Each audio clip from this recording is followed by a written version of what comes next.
Welcome back to the Deep Dive. This is the place where we sift through some of the most dense and complex source material theological texts, deep research, and really try to condense it into knowledge you can grasp and really appreciate. And today we are embarking on a deep dive into a text that is both, well, ancient and profoundly relevant, Psalm 144. It really is. The notes we're analyzing are part of the broader teaching effort of Faithful to the Word Ministries, and the sheer theological discipline Dr. Nichols brings to this one psalm. It provides a truly comprehensive framework for understanding David. Not just as a soldier. Not just as a soldier, but as a theologian of grace. So what's the core mission for you, our listener, today?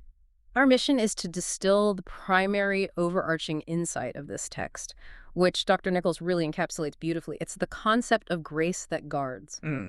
This psalm is basically a step-by-step tutorial on how a life of faith, even a life steeped in warfare and public duty, moves from the chaos of conflict to the calm of covenant peace. And that concept, guarding grace, it's so critical because it solves the central paradox of Psalm 144. Which is? Well, the psalm begins with David armored up, fighting, praising God for training his hands for battle. But it ends so far from the battlefield, with the vision of a flourishing kingdom, full barns, strong kids, quiet streets. The victory in the field is entirely predicated on the secure peace found in depending on God. The guardrails of his life were grace, not bronze. That's a great way to put it. Now, before we plunge into the first of our 5 movements, I want to make sure you know where to find this source material. Yeah, that's important. This entire analysis is grounded in the teachings from Dr. Joshua Nichols' series, From Pilgrimage to Praise. And we really encourage you to seek out more information directly from the source. You can visit the ministry's website, faithfultotheword.com. Okay. You'll find additional resources there. You can explore the rest of the Psalm series. And it's a 501c organization, so you can also make a donation there to support the ministry. So that's faithfultotheword.com. Okay, we're going to structure our deep dive into 5 distinct facets of this guarding grace. Step by step. Moving step by step through the Psalm's theological arc. We'll begin with the reality of war, then move to human fragility, ascend to God's power, anticipate praise, and finally arrive at a vision of ultimate peace. It's a journey. It really is. It's designed to move us from the anxiety of the moment to the security of eternity. Let's start where David starts, which, surprisingly is not with a battle plan. It's with a benediction. Yeah. The opening phrase is, "Blessed be the Lord, my rock." I mean, this is a doxological opening that just completely upends the usual military narrative. David's about to go to war. Why is his first strategic move praise?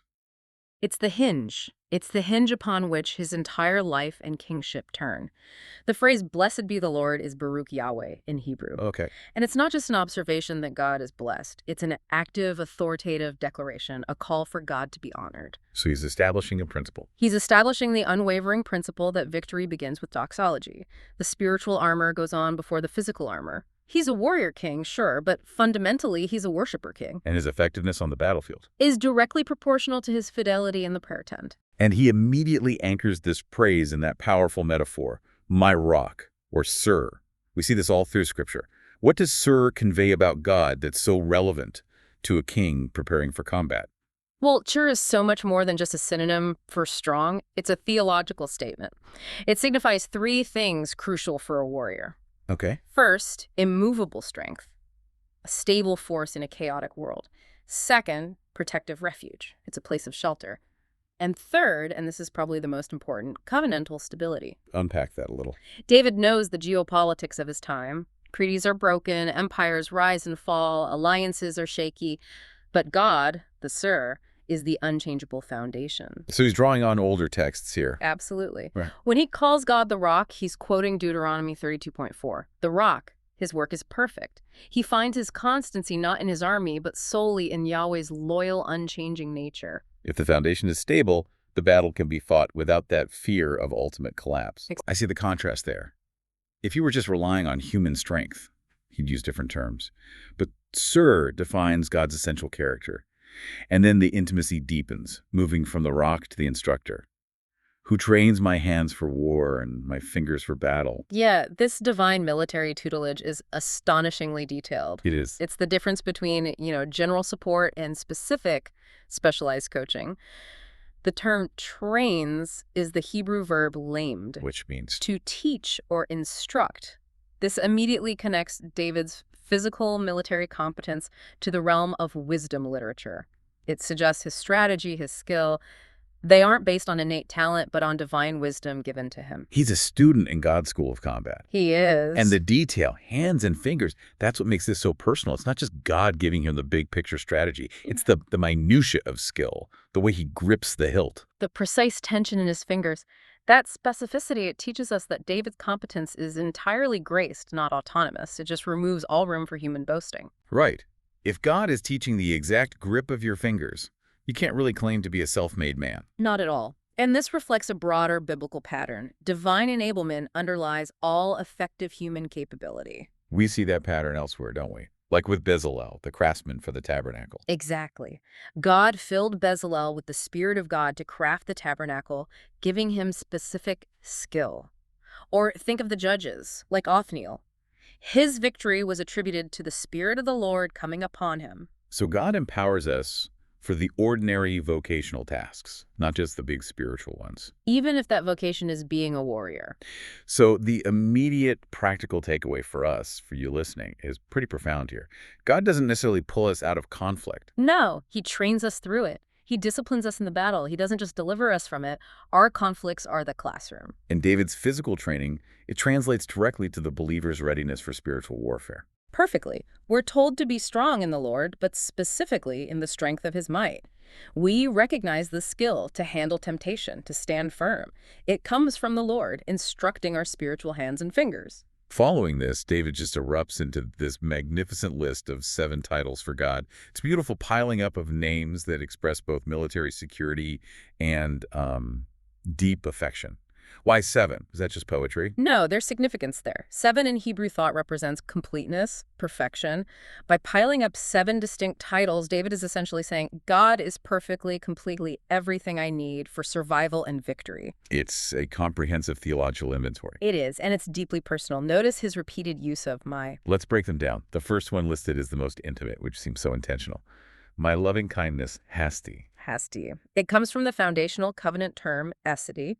It means loyal mercy, steadfast covenant love. It's the ultimate bond. So God isn't just a powerful general. No, he's a friend bound by love who must protect him because of the covenant promise.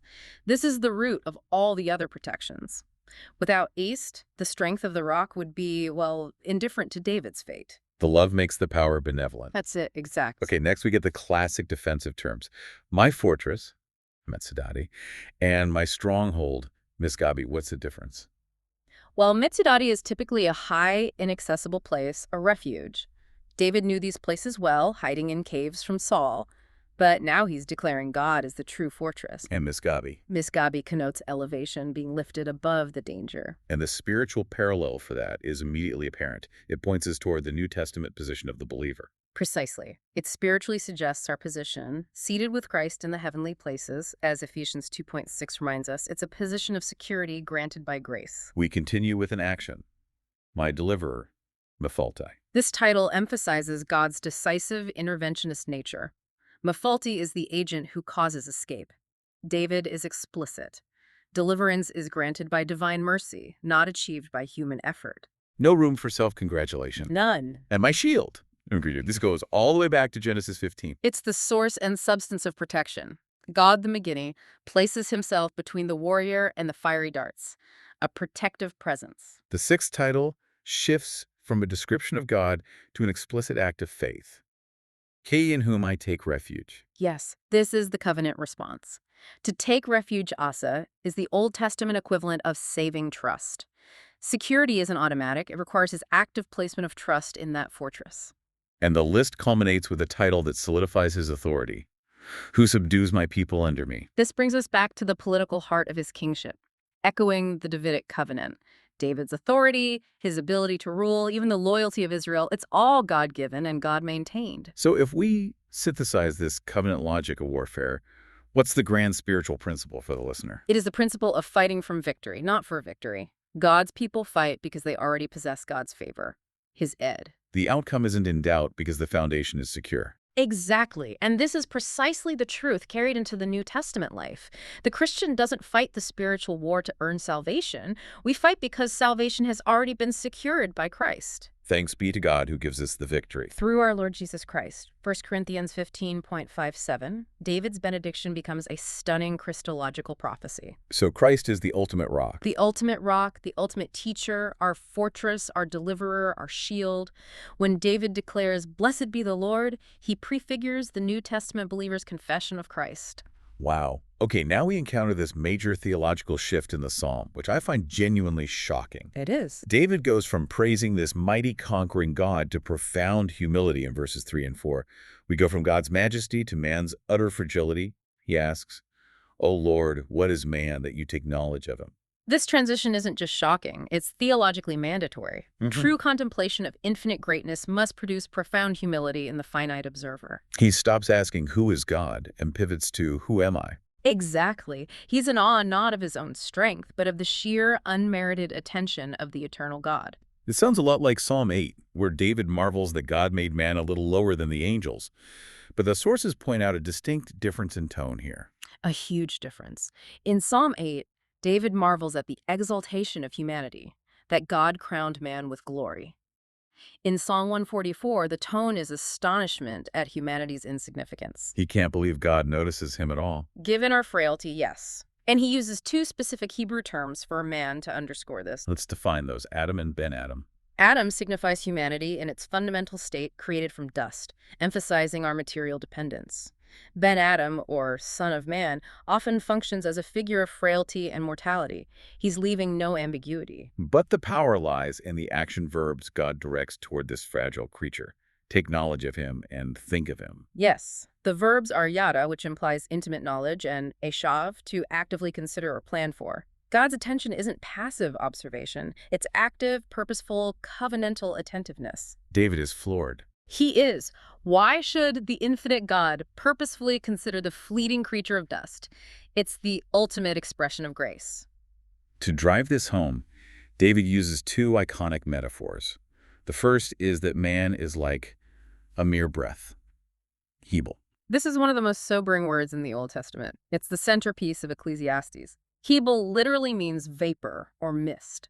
Think of your breath on a cold morning. It's visible for a moment, then gone. Life isn't just short, it's insubstantial. Fleeting and without permanence unless sustained by the eternal God. This is the mighty king confessing his existence is sustained moment by moment only by divine grace. It's the ultimate check on the human ego. And the second metaphor reinforces this. A passing shadow. Is that still over? The vapor shadow image. The shadow is visible but intangible, quickly fading. The pairing of Hebel and Sills captures the radical brevity of our lives. It's what James says, you are just a vapor that appears for a little while. So let's get to the theological payoff. Why is this confession an act of faith and not just, nihilism? Because it maximizes divine value. It guards against two huge errors. First, human self-exaltation, the illusion that we have autonomous strength. That's impossible for a creature of Hebel. Okay. And second, it guards against human despair. If life is so brief, does it matter? David's answer is a resounding yes.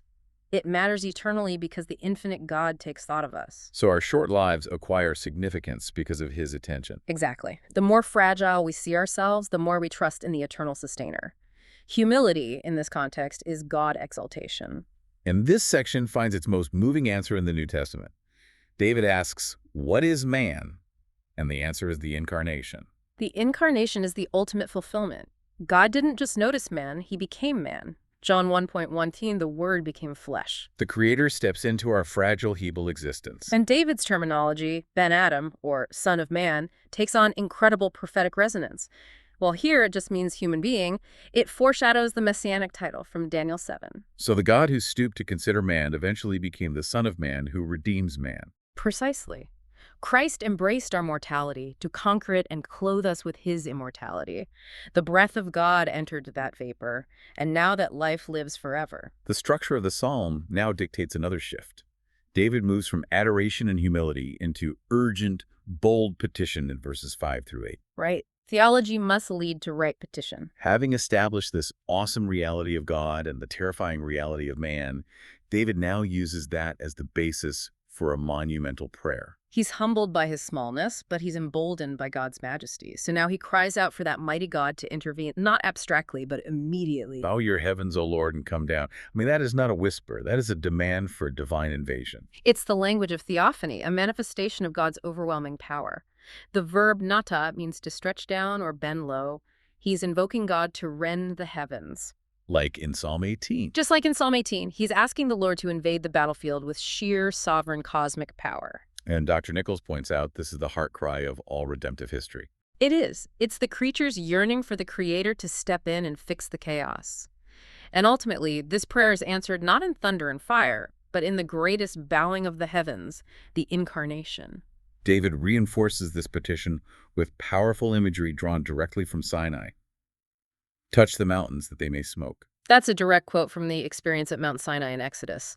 This imagery symbolizes holy disturbance, what man considers unshakable. The mountains, representing human pride or kingdoms, trembles at God's mere touch. Then the language shifts into poetic military judgment. Flash forth lightning and scatter them. Send out your arrows and confuse them. These are divine weapons, and the request to confuse them, Hamem, is highly significant.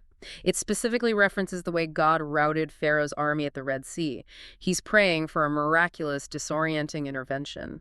After invoking all this cosmic power, David brings the request back to the intensely personal. Stretch out your hand from on high. Rescue me and deliver me out of great waters. Stretch out your hand is classic Exodus language. And great waters is an established biblical symbol for chaotic evil, overwhelming danger, or nations in rebellion. He's praying for a new act of creation. For God to subdue the chaos of evil that threatens to drown him, just as he did at creation and the Exodus. And I see the immediate connection to Christ walking on the stormy sea. Absolutely. The deliverer, Jesus, demonstrates this ultimate sovereignty over chaos. And the final fulfillment is the cross. David asked God to stretch out his hands. The cross is where God truly stretched out his hands, descending into the great waters of death and wrath. David then specifies the exact nature of the enemy, which is not just powerful, but moral. Whose mouths speak deceit, and whose right hand is a right hand of falsehood. This is more than a military threat. It's about treachery. The enemy is defined by dishonesty. In the ancient world, the right hand was used to swear oaths. For it to be a hand of falsehood means they violate covenants, break promises. Their identity is based on the lie. And spiritually. Spiritually, this typifies the root of all fallen existence, the father of lies. David's warfare is moral and spiritual. For us, this means seeking deliverance daily from the deceit of sin and the world's false promises. We reach the glorious turning point in the psalm. David demonstrates the practical outcome of his faith. He declares, I will sing a new song to you, O God. This is anticipatory praise. He's resolving to worship before the victory is visible. How do we understand the power of that when he is still explicitly asking for rescue? This is perhaps the most profound act of faith in the psalm. He's announcing his intention to praise in the tension between the promise and the present reality. He doesn't wait for circumstances to change. He changes his disposition through worship. Let's define this new song, Shir Chadash. What does it signify beyond just a new melody? Shir Chadash means a renewed song. It's not just a new composition. It is renewed, fresh praise in response to a fresh, specific experience of God's redemptive grace. Can you trace the theology of that? It begins with historical deliverance, like the Song of Moses after the Red Sea. It then expands to global praise in Isaiah, and it culminates in the eschatological praise of the Lamb in Revelation. David's resolve here places his immediate situation into that grand, eternal narrative. And his worship is highly intentional. Upon a harp of 10 strings, I will sing praises to you. The harp of 10 strings symbolizes ordered, intentional worship and completeness, since 10 connotes wholeness. For David, music is theology and sound. It reminds us that our worship must be both heartfelt and structured. David then gives the theological reason for this praise, an astonishing confession for a king who gives salvation to kings. This is profoundly humbling. In the ancient world, kings were seen as semi-divine. David, the most powerful man in his kingdom, confesses that even the highest human figures need saving. His reign is centered entirely on divine mercy. Entirely. And he personalizes this immediately, identifying himself not as king, but as David, his servant. His servant is the covenantal title of humility and obedience. He acknowledges Yahweh as the true king. The evil sword, Sheriff Ra, is both the literal peril and the symbolic wickedness threatening him. This points directly to the servant songs of Isaiah. And Christ, the true servant king, was rescued not from the evil sword of Calvary, but vindicated through it in the resurrection. That is the essential insight. Christ transforms the instrument of peril into the instrument of victory. Now, here is the detail that makes this so relatable. David repeats the urgent petition in verse 11, "Rescue me and deliver me." If he's praising God in verse 9, why does he have to ask for rescue again 2 verses later? That repetition is the key to genuine spiritual warfare. It shows that worship does not negate warfare. Ah. He is not praising because the battle is over. He is praising so that he has the spiritual strength to continue the battle. The circumstance hasn't vanished, but his disposition has changed. His request is now wrapped in absolute faith. So for the believer singing a new song in the midst of, say, illness or financial stress, what's the immediate victory? The victory of perspective. We align ourselves with the ultimate reality of Christ's triumph. We are essentially stating the final victory is secured in Christ, therefore this present difficulty is temporary and will not have the last word. The song becomes a spiritual weapon. So praise precedes deliverance. Exactly. Our reason for praise is theological, not circumstantial. God's mercies are new every morning. This final movement is the grand culmination, the vision of covenant shalom. The perspective shifts entirely from the heat of battle to the fruit of God's faithfulness. Yes, this concluding stanza, verses 12 through 15, is a prophetic portrait of holistic blessing. And crucially, the blessing flows outward from the family to the fields to the nation. The ultimate goal of war is not conquest, but secure, righteous peace. Precisely. It begins with flourishing families. He uses highly architectural and agrarian language to describe the children. The dual imagery is stunning. Sons are described as grown-up plants, strong and upright, deeply rooted, bearing the fruit of faithfulness. This speaks to covenant continuity. And the daughters are described as corner pillars fashioned as for a palace. This imagery elevates the dignity of domestic life. The corner pillar was both ornamental, beautifully carved, and load-bearing. Daughters symbolize beauty, strength, and stability. David is praying for a home that operates as a miniature temple. The prayer then extends to the economy, promising abundant provision. This confirms that the warrior god is also the provider god. Full barns, multiplying flocks. These are tangible symbols of covenant favor. David also asks for this to be without mishap and without loss, the absence of curse. It's Eden partially restored. Then the vision of shalom extends to the public square, addressing civic shalom. Let there be no outcry in our streets. A powerful social petition. The outcried seva refers to the sound of distress, oppression, or violence, the sound that brings divine judgment. Right, like with Sodom and Gomorrah. Exactly. David longs for absolute justice and safety. And this is where we need to understand shalom. It's not just the absence of war. It's holistic well-being. It's flourishing. It is the presence of righteousness and justice. This prayer is for shalom made social and visible. The entire psalm climaxes in verse 15, the double beatitude that ties the gifts back to the giver. This is the theological masterstroke. David first offers the beatitude for external prosperity. Blessed are the people so situated. That's desirable. But he immediately follows with the indispensable truth. How blessed are the people whose God is the Lord. He intentionally separates the gifts from the giver. He does, and the distinction is paramount. Prosperity is desirable, but the covenant relationship is indispensable. The true heartbeat of faith is that blessing flows from belonging. We mustn't love the blessing more than the blesser. That's the core teaching. If the prosperity vanished, the true blessing, having Yahweh as their God, remains eternally secure. And the final hope for this kind of peace has to be eschatological, pointing beyond David's kingdom. Absolutely. While David's kingdom experienced tastes of this, it was fragile. The ultimate fulfillment awaits the reign of Jesus Christ. In him, we already possess every spiritual blessing. He is the Prince of Peace. And the final, no outcry in our streets, awaits the New Jerusalem, where there will be no longer mourning or crying or pain. David's prayer is not just for his nation, it is for the final, eternal restoration of the kingdom. What a profound journey. We started with David, armored and ready for war, and we ended in a vision of perfected, eternal peace, secured entirely by grace. The arc is magnificent. It shows the maturity of his theology. He learned that the ultimate end of all divine intervention is not mere conquest, but shalom. So, to synthesize this deep dive, we've witnessed the profound, progressive movement of David's faith.